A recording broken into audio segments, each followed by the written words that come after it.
आदाब। दो रुख में आपका खैर मकदम है। बनते बनते काम बिगड़ने लगते हैं, इश्क में खासों आम बिगड़ने लगते हैं। प्रेम की मुरली मीरा को तड़पाती है, राधा के घनश्याम बिगड़ने लगते हैं। मोहब्बत, इश्क, प्रेम एक ऐसा जज्बा है जिसने हमेशा लोगों को अपनी तरफ खींचा है। लेकिन जब यही मोहब्बत दो जवान दिलों को धड़कने पर मजबूर करती है तो ऐसा महसूस होता है कि ज़माना उनका दुश्मन हो गया है। मोहब्बत आखिर है क्या, और मोहब्बत से ज़माने को नफ़रत क्यों है? आज हम मोहब्बत के दो रुख देखने की कोशिश करेंगे। हमारे दरमियान दो ख़ास अहम शख्सियात मौजूद हैं। आइए मैं आपसे उनका तारुफ करा दूं। हमारे दरमियान मौजूद हैं मौलाना साजिद रशीदी साहब, जो ऑल इंडिया इमाम एसोसिएशन के सदर हैं। हम आपका खैर मकदम करते हैं। हमारे दरमियान मौजूद हैं धर्मगुरु जनाब एच.एस. रावत साहब। हम आपका भी खैर मकदम करते हैं। रशीदी साहब, मोहब्बत है क्या? सर, अगर मैं मोहब्बत को कहूँ तो वो ये है कि प्यास अगर मेरी बुझा दे तो मैं मानूं, वरना तू समंदर है तो होगा मेरे किस काम का। सच्चाई तो ये है। देखिए, जब हम वतन की बात करें तो वतन बग़ैर हिंदू मुस्लिम सिख ईसाई एकता और भाईचारे के मुकम्मल नहीं हो सकता। ये देश सदियों से एक ऐसी मिसाल रहा है पूरी दुनिया में, जो जमहूरियत की सबसे बड़ी मिसाल और सबसे आला मिसाल है। यानी अगर यूँ कहा जाए कि हिंदुस्तान जैसा जमहूरी मुल्क पूरी दुनिया में कोई नहीं है तो गलत नहीं। सही है वो तो, इसमें कोई दो राय नहीं। बिल्कुल। और ये इसी वजह से है कि यहाँ हिंदू मुस्लिम सिख ईसाई उसी मोहब्बत, उसी प्यार और उसी जज्बे के साथ, उसी सभ्यता और उसी कल्चर के साथ रहते हैं जो उनकी अपनी पैदाइशी सभ्यता, कल्चर, उनका दीन, उनका मजहब, जो कुछ भी है वो सब अपनाते हैं। वतन से मोहब्बत जो है आपकी नज़र में वो सबसे बड़ी मोहब्बत, सबसे बड़ी मोहब्बत मैं बता देता हूँ। मोहम्मद साहब ने कहा है कि जो आँख मुल्क की हिफाजत के लिए जागे उस पर जहन्नम की आग भी हराम है। वतन से मोहब्बत, अपने पड़ोसी से मोहब्बत, अपने भाई से मोहब्बत, ये एक बहुत आला ज़र्फ़ इंसान कर सकता है। जैसे एक मैंने आज ही सेंटेंस भेजा है लोगों को कि सबसे अच्छा इंसान वो है जिससे उसका पड़ोसी खुश हो। अब वो पड़ोसी चाहे हिंदू है या मुसलमान है, सिख है या ईसाई है, मुझे इससे फ़र्क नहीं पड़ता। और जो दो जवान दिलों में मोहब्बत होती है वो क्या है? सर, मोहब्बत तो मोहब्बत है। मोहब्बत दो तरह की होती है। एक को कहते हैं इश्क मजाजी और एक को कहते हैं इश्क हकीकी। ये हम दुनिया में जो करते हैं एक दूसरे के साथ, ये इश्क मजाजी है। और जो खुदा के साथ, भगवान के साथ आदमी मोहब्बत करता है वो इश्क हकीकी है। रावत साहब, यही इश्क मजाजी इश्क हकीकी की तरफ ले जाता है। प्रेम जो है, खुसरू नदिया प्रेम की सो उल्टी बाकी चाल, जो निकला सो डूब गया, जो डूबा सो ही पार। जी, आपके नज़र में मोहब्बत क्या है? हमारे शास्त्रों में भी इसको दो प्रकार का मोहब्बत को बताया गया है, प्रेम और प्यार को बताया गया है। एक आकार के साथ और एक निराकार के साथ। जब आप निराकार के साथ प्रेम करते हो या मोहब्बत करते हो, वो तो भक्ति की होती है। जैसे कि आपने स्टार्टिंग में मीरा की बात करी और राधा की भी बात की, यानी वो खुदा के प्रति हो सकती है, भगवान के प्रति हो सकती है। जो इस दुनिया में नहीं है, वो रूह यहाँ नहीं है, उस रूह के प्रति भी हो सकती है। लेकिन जब दो जवां दिलों की आपने बात की, जो दो जवां व्यक्तियों की बात की, मोहब्बत की, उसमें कहीं ना कहीं आकर्षण, वासना छिपी होती है, स्वार्थ छिपा होता है। इसके फिर डिविजन्स हैं। कोई प्यार के साथ मोहब्बत करता है, कोई सुंदरता के साथ मोहब्बत करता है, कोई वतन के साथ मोहब्बत करता है, तो कोई रूप के साथ मोहब्बत करता है। उसमें कहीं ना कहीं स्वार्थ छिपा होता है। सारे जहान में अगर एक ही शख्स पसंद आ जाए और उसकी तरफ आदमी खींचा चला जाए बगैर किसी सोच के, तो क्या वो इश्क नहीं है? इश्क और मोहब्बत में फर्क है। जहां प्रेम होगा वहां मोहब्बत नहीं होगी, इश्क होगा जहां प्रेम नहीं होगा, क्योंकि वो स्वार्थ है उसका। हमने तो इश्क, प्यार, मोहब्बत, प्रेम सब एक ही नहीं, ये सब एक शब्द नहीं है। बस यहां अगर आपने ज्ञान के पैमाने से इन दोनों को यहां पर पैनल में लिया है तो फिर ज्ञान के हिसाब से व्याख्या होनी चाहिए। जहां प्रेम होगा वो निस्वार्थ होगा और जहां मोहब्बत होगी वहां स्वार्थ होगा। अगर मुझे कोई पसंद है तो मेरी जो अंदर बॉडी के अंदर जो क्रियाएं चल रही हैं, केमिकल क्रियाएं चल रही हैं, वो मुझे चाहती हैं, और जब मुझे वो चीज़ मिल जाएगी तो हो सकता है मैं वहाँ से अलग हो सकता हूं। तो इसलिए प्यार और प्रेम दोनों में फर्क है। वही बात यही है कि दो जवां दिल जब मोहब्बत करते हैं तो फिर दिल्ली का अंकित सक्सेना जैसा कांड क्यों हो जाता है, या हादिया को लव जिहाद के साथ क्यों जोड़ दिया जाता है? सवाल इस बात का है। मोहब्बत और प्यार में एक यही फ़र्क है। मोहब्बत हम माँ से भी करते हैं, मोहब्बत हम बहन से भी करते हैं, मोहब्बत हम छोटे बड़े तमाम लोगों से करते हैं, लेकिन प्यार सबसे नहीं होता। प्यार में एक ये फ़र्क है, प्यार कहीं ना कहीं एक सामने वाले से कुछ चाहता है, सामने वाले से कुछ चाहता है, और वो चाहत जो है वो गलत है। मोहब्बत ऐसी होनी चाहिए जिसको कहते हैं निस्वार्थ, उससे कोई लोभ लालच नहीं, बस है तो है।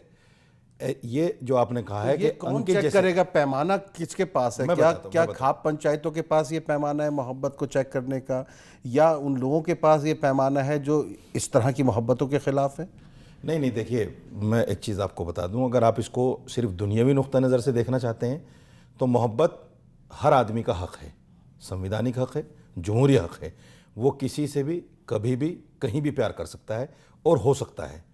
लेकिन अगर आप उसको धार्मिक एंगल से देखें तो उसमें कई डिफरेंसेस आ जाते हैं। इस्लामिक धर्म के मुताबिक भी, हिंदू धर्म के मुताबिक भी, धर्म की अपनी अपनी अलग व्याख्याएं हैं। ऐसा नहीं है कि धर्म भी इसकी कहीं ना कहीं इजाज़त देता है और जाने अनजाने में जहाँ कहीं जैसे कहीं जिससे चाहे कुछ भी कर लीजिए, ऐसा नहीं है। यहाँ तो आपको कहा जा सकता है कि आप जमहूरी हैं, आपको आज़ादी है, आप अपनी आज़ादी में किसी से भी कीजिए। लेकिन जब धर्म का मामला आता है या एक समाज का मामला आता है, धर्म और समाज इन दोनों का जब मामला आता है तो कहीं ना कहीं उस प्यार को आंका जाता है, उसको तौला और परखा जाता है। जैसे आप जब प्यार करते हैं, दिल्ली में ही देखिए, जब लड़का और लड़की प्यार के संबंध में होते हैं तो माँ बाप भी कुछ नहीं कहते, आना जाना भी घर में होता है, सब दावतें होती हैं। लेकिन जब वही लड़का शादी के लिए प्रपोज करता है और उसके घर में बात पहुंचती है तो उस लड़की के माँ बाप फिर उसका कारोबार भी देखते हैं, उसकी एजुकेशन भी देखते हैं, उसका कद भी देखते हैं और उसकी सुंदरता भी देखते हैं, वो सारी चीज़ें देखते हैं। लेकिन जब तक प्यार होता है कि साहब ये मेरा दोस्त है, तो उस वक्त तक कुछ नहीं होता। हाँ। तो समाज जो है, समाज ये सारी चीज़ें देखता है, जैसे धर्म देखता है, समाज भी देखता है। अंकित का जो आपने नाम लिया है, अंकित वाला मैटर वो इसी एंगल से है। देखिए, ऑनर किलिंग एक बहुत बड़ा जुर्म है हमारे यहाँ और एक बहुत बड़ा प्रचलन भी है जिसको कहा जाए। और ये ज़्यादा ऐसा नहीं है कि मुस्लिम समाज में ज़्यादा है या हिंदू समाज में कम है, सब जगह है। आप गांव देहात में चले जाइए, शहर में तो इसका नहीं मिलता, शहर में तो बिल्कुल ओपन है सब चीज़, बहुत इक्के दुक्के वाक़यात होते हैं। लेकिन गांव देहात में अगर आप जाएंगे, गांव देहात में ऑनर किलिंग का मामला बहुत ज़्यादा आता है। और वो ऐसा नहीं कि हिंदू मुस्लिम के साथ वो तभी आएगा, वो आपस में एक ही धर्म का होने के साथ साथ अगर जाति अलग अलग हैं, कहीं भी ऊंच नीच है, तो वो ऑनर किलिंग का मामला सामने आ जाता है। खाप पंचायतें इसमें कहीं ना कहीं एक सोशल मैसेज ज़रूर देती है। खाप पंचायतों को आप कह रहे हैं कि सामाजिक तौर पे बहुत सही है। रावत साहब, मैं लौट कर आऊँगा, जहाँ वक्त एक मुख्तसर वक्फे का, हम नाज़रीन लौट कर आते हैं और इस मसले पर गौर करेंगे। और ये दोनों रुख आप ज़रूर देखते रहिए, क्योंकि आपको पता चल रहा है कि हमारे समाज के जो अलग अलग रुख हैं वो मोहब्बत को लेकर किस तरह सोचते हैं। लेकिन साजिद रशीद साहब ने एक बड़ी अच्छी बात कही कि चिकनी चुपड़ी सूरत लेकर तू इतना इतराता क्या है, चिकनी चुपड़ी सूरत लेकर तू इतना इतराता क्या है, लड़की वाले तो पूछेंगे बरखुरदार कमाता क्या है। लौट कर आते हैं इस मुख्तसर वक्फे के बाद।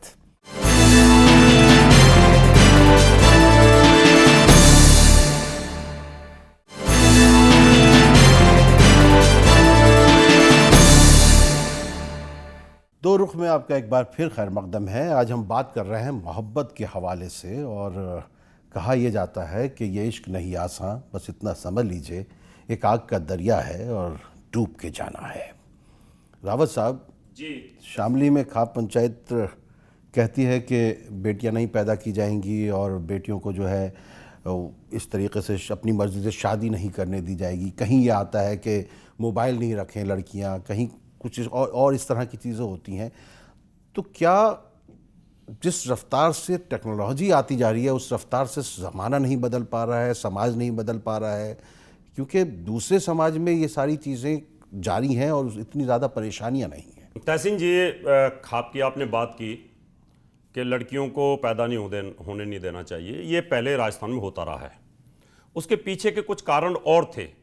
हमारे यहाँ समाजशास्त्र अरब में भी हुआ है। अरब में अरब में समाजशास्त्र जब इस्लाम आया जी। उसके वहां बेटियों को पैदा होते ही मार दिया जाता था, उसके लेकिन अब पीछे- बहुत जमाना बीत नहीं, चुका है, ठीक कई है। धर्म आ चुके हैं, तो उसके बाद ये चीजें बंद होनी चाहिए। बिल्कुल बंद होनी चाहिए, मैं इसके खिलाफ हूं।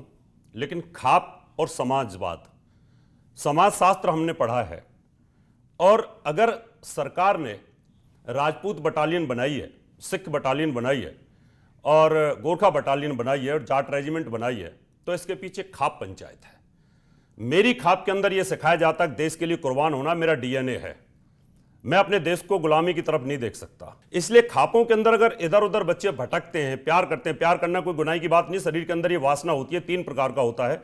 जब हम किसी बच्चे को गोदी में उठाते हैं, प्यार करते हैं, तो बात्सल का प्यार आता है, और जब हम किसी बुजुर्ग को गोदी में उठाते हैं तो हमें दया आती है, और जब किसी यंग ब्लड के साथ अगर टच करते हैं तो रोंगटे खड़े होते हैं, उसमें वासना जागृत होती है, तनाव पैदा होता है। तो ये तो किसी के साथ भी हो सकता है, ये तो खाप की बात नहीं, ये तो गांव के मोहल्ले में भी हो जाता है। लेकिन उस पर कंट्रोल करने के लिए समाज होता था, और अगर उस पर कंट्रोल नहीं किया जाता है तो हम फिर वही स्थिति में पहुंच जाएंगे जहां यूरोप पहुंच गया है।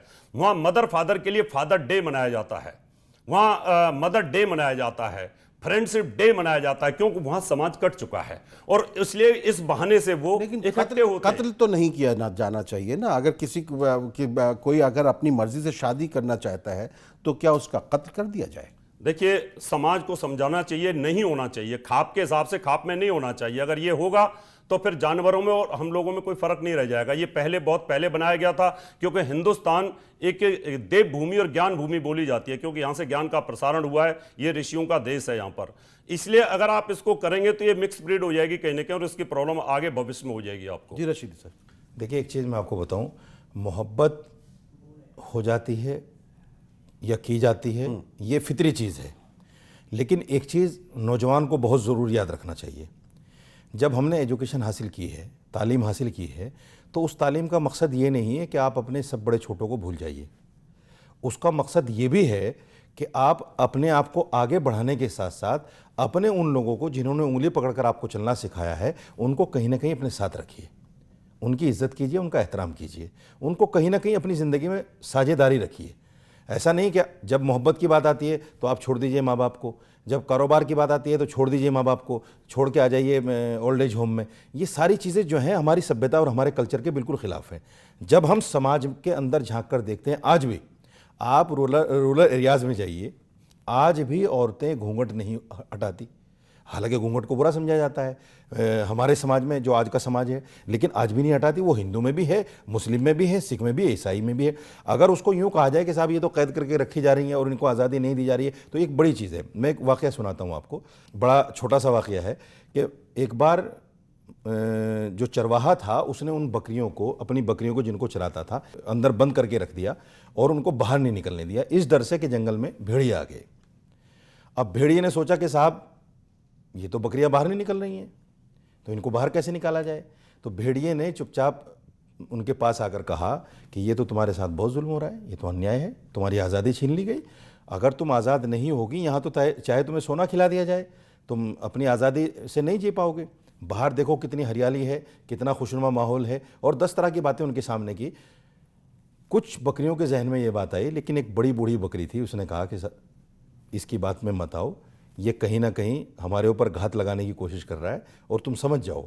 लेकिन नौजवान बकरियों की समझ में नहीं आया और उन्होंने छलांग लगाई और वो बाहर निकल गई, और अंजाम जो कुछ उनका हुआ वो तो होना ही था। आज हवस के भेड़िए लोगों ने, हवस के पुजारियों ने एक थॉट्स निकाला कि साहब औरत की आज़ादी, ये औरत की आज़ादी नहीं, माफ़ कीजिएगा, आप ऑफिस से लेकर बड़े कारपोरेट उसमें देख लीजिए जाकर, औरत का जो कुछ शोषण हो रहा है आज़ादी के नाम पर, इसको हम दरकिनार नहीं कर सकते साहब।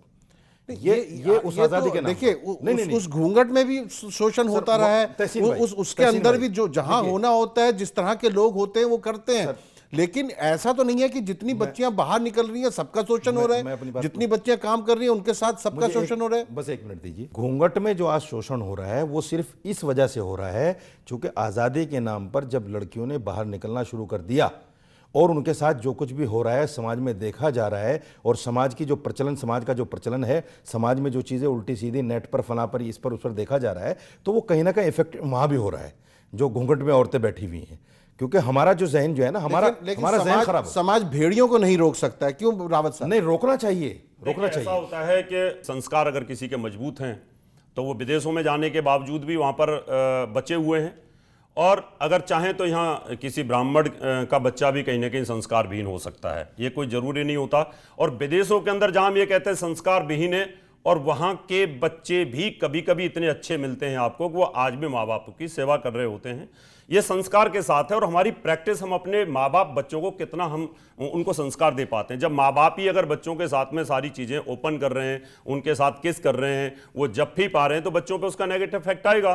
तो ये जो बच्चों में, बाप बच्चों के सामने अपनी, मतलब बाप जो है बच्चों के सामने अपनी बीवी को डांट सकता है, उसको गाली भी दे दे, पीट भी दे, लेकिन उसके सामने मोहब्बत का इजहार ना करे, ना लफ्जों से। ये क्या है? नहीं, जब अगर आप वो नफरत का करते इजहार हैं, कर सकते अगर हैं वो तो मोहब्बत करते का हैं, क्यों नहीं कर सकते? ठीक है, करेंगे तो उसका नेगेटिव इफेक्ट उन बच्चों पे आएगा, फिर उनके बच्चों पे आएगा, और वो जीन्स आपकी खराब होनी शुरू हो जाएगी। और जब जीन्स खराब होनी शुरू हो जाएगी तो वासना बहाना ढूंढती है।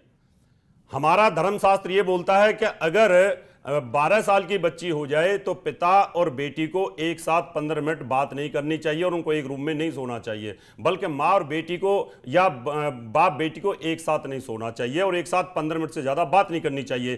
क्योंकि कब आपकी बॉडी के अंदर वो एलिमेंट जागृत हो जाते हैं जिनके कारण ये नुकसान होता है। बाप के साथ बेटी की इस तरह की राशिदा, मैं वापस आता हूं। यहाँ वक्त एक मुख्तसर वक्फे का हम लौट कर आते हैं, और ये आखिरी दौर में हम देखने की कोशिश करेंगे कि क्या मोहब्बत करना वाकई गुनाह है, मोहब्बत करना क्या अजाब का काम है, मोहब्बत करना जो है नफरत को बढ़ावा देने का काम है। हम लौट कर आते हैं इस मुख्तसर वक्फे के बाद।